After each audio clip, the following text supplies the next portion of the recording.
கிறிஸ்துவுக்குள் பிரியமானவர்களே, உன் தேவனாய் இருக்கிற கர்த்தராகிய நான் உன் வலது கையை பிடித்து பயப்படாதே, நான் உனக்கு துணை நிற்கிறேன் என்று சொல்கிறார்.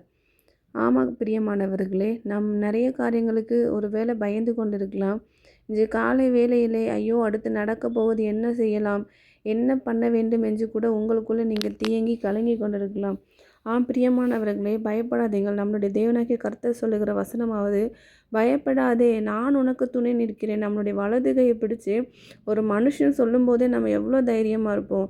அதுபோல் இன்றைக்கி காலை வேளையில் தேவன் சொல்லுகிறார், கர்த்தராகிய இயேசு சொல்லுகிறார், நீ பயப்படாதே நான் உனக்கு துணை நிற்கிறேன் அப்படின்னு சொல்லி நம்முடைய வலது கையை பிடித்து சொல்லுகிறார்.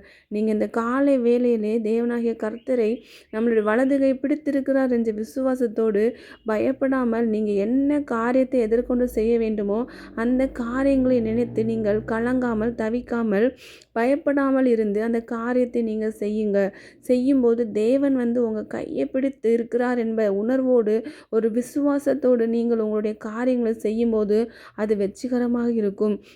நீங்கள் என்ன காரியங்களில் பயப்படலாம், என்ன என்ன இப்படி நேர்ந்துருமோ, இது என்ன பண்ணணும், நான் எப்படி ஃபேஸ் பண்ண போகிறேன்னு சொல்லிட்டு கூட நீங்கள் யோசித்து தவிச்சிட்டு என்ன பண்ணலான்ட்டு இந்த காலை வேளையில் நீங்கள் அப்படியே திகைத்து போய் இருந்தாலும் நீங்கள் நினைக்க வேண்டிய ஒரே விஷயம், என் தேவனாகிய கர்த்தர் என்னுடைய கரத்தை பிடித்திருக்கிறார், நான் பயப்பட மாட்டேன், அவர் எல்லாவற்றையும் பார்த்து கொள்வார், அவர் சகலத்தையும் செய்ய வல்லவர் அப்படின்னு சொல்லிட்டு நீங்கள் விசுவாசிக்கும் போது உங்கள் விசுவாசத்தை தேவன் கனப்படுத்துவார்.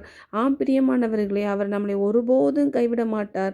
நம்ம கூடயே இருக்கிற ஒரு நல்ல பிதா, அவரை நம்பி இருக்கிற அவரையே நம்பி இருக்கும்போது அவர் நம்மளை ஒருபோதும் கைவிடவே மாட்டார். ஒவ்வொரு நாளும் நம்மளுடைய கரத்தை பிடித்து நடத்தி செல்கிறார். எப்படி ஒரு சிறு குழந்தை நடக்க பழகும்போது அவங்களுடைய பெற்றோரோ கூட இருப்பவர்களோ அந்த குழந்தையின் கரத்தை பிடித்து நடத்தி செல்வோமோ, அதுபோலவே நம்முடைய தேவனாகிய கர்த்தர் ஒவ்வொரு நாளும் நம்முடைய கரத்தை பிடித்து நம்மளை வழிநடத்தி செல்கிறார். பிரியமானவர்களே, அவர் நம்மேல் வைத்த அன்பு அவ்வளவு பெரியது. ஸோ நீங்கள் எதை குறித்துமே உலக வாழ்க்கையில் எதை குறித்துமே கலங்காதீங்க. பைபிளில் 365 தடவை சொல்லியிருக்கு, பயப்படாதே பயப்படாதே பயப்படாதே.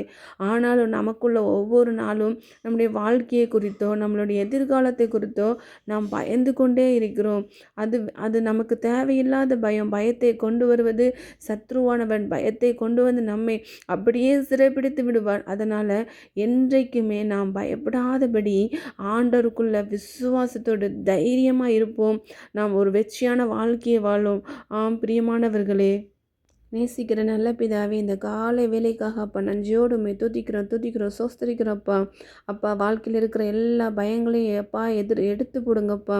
பண்ண கஷ்டத்தினால வந்த பயம், வியாதினால் வந்த பயம் எல்லாம் அப்பா, எல்லா சரீர பயங்கள் எல்லாவற்றையும் அப்பா நீங்கள் நீக்கி போடுங்க. உங்கள் கரத்தை அப்பா நீங்கள் நீட்டுங்க ஏசப்பா. அப்பா நீட்டுங்க ஏசப்பா. நாங்கள் பிடித்தா விட்டுருவோம் ஏசப்பா. நீங்கள் எங்களுடைய கரத்தை அப்பா இருக பிடித்து கொள்ள முடியாது நாங்கள் ஜெபிக்கிறோம்ப்பா.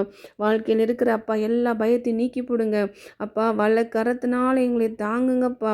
அப்பா, எங்களுடைய வலது கரத்தை நீங்கள் இருக பற்றி கொள்ளும்படியாக ஜெபிக்கிறோம். எல்லா பயத்தையும் நீங்களாக்குங்க ஏசப்பா.